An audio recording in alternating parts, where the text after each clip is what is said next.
પહલગામ હુમલાના આતંકીઓના ઘરો સુરક્ષા દળોએ ધ્વસ્ત કર્યા. જમ્મુ અને કાશ્મીરના પહલગામમાં તાજેતરમાં થયેલા આતંકવાદી હુમલામાં 26 નિર્દોષ પ્રવાસીઓના મૃત્યુ બાદ સુરક્ષા દળોએ કડક કાર્યવાહી હાથ ધરી છે.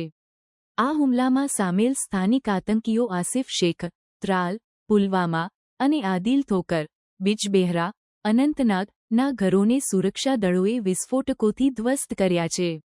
આ પગલાં આતંકવાદ સામે ભારતના શૂન્ય સહનશીલતા નીતિનું પ્રતીક છે.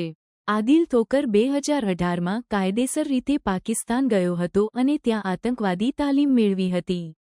તેણે પાછા આવીને પાકિસ્તાની આતંકીઓ માટે માર્ગદર્શન અને લોજિસ્ટિક્સ સપોર્ટ પૂરું પાડ્યું હતું.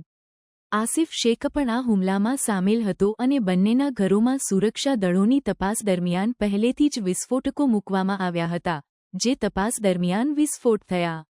આ હુમલાની જવાબદારી કાશ્મીર રેઝિસ્ટન્સ નામની સંગઠને લીધી છે, જે પાકિસ્તાન આધારિત લશ્કરે તોયબા જેવી સંગઠનોનું મોખરું મોઢું માનવામાં આવે છે. આ હુમલામાં 25 ભારતીય અને એક નેપાળી નાગરિકના મૃત્યુ થયા છે. પ્રધાનમંત્રી નરેન્દ્ર મોદીએ આ હુમલાની નિંદા કરી છે અને આતંકીઓને ન્યાય સુધી પહોંચાડવાની પ્રતિબદ્ધતા વ્યક્ત કરી છે.